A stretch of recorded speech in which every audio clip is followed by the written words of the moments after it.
ముందు దీను. చెల్లెలికి చాలా మంచి సంబంధం వచ్చిందిరా. ఏం చేస్తా ఉంటాడు? అదేరా, ఏదో నా నోటికి రావడం లేదు, కానీ చాలా మంచోళ్ళంట. నానే ఉన్నాడు.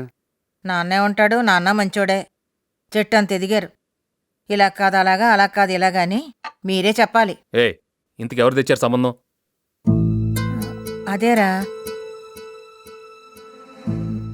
ఆ విజయవాడోళ్ళు. సరిపోయింది. అక్కర్లేదని చెప్పండి, మనకిష్టం లేదని చెప్పండి. ఆస్తులు లేకపోతే ఏంటి, ఎవడో ఒకటి దొరుకుతాడు. వాళ్ళు ఏదో తీసుకొచ్చారంట, మళ్ళీ ఇక్కడ అందరూ ఒక మీటింగ్. ప్రపంచంలో ఇంకా పెళ్లి కొడుకు దొరకడా ఏంటి?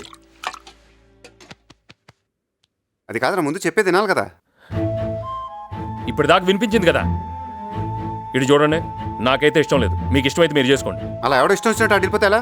అందరం మాట మీద ఉండాలి కదా. అప్పుడు నా మాట మీద ఉండండి. పోలీసు వాడిని కొట్టినంత ఈజీ కాదు సంబంధాలు కలుపుకోవటం అంటే.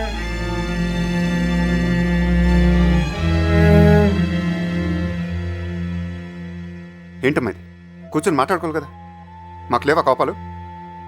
వద్దు బాబు, సంబంధం అంటేనే ఇలా అయిందంటే ఈ సంబంధానికి ఆ బెజోడ వాళ్ళకి ఒక దండం. బాగుంటుందని అసలు నువ్వు పెట్టావు ఇదంతా. ఓయబ్బా.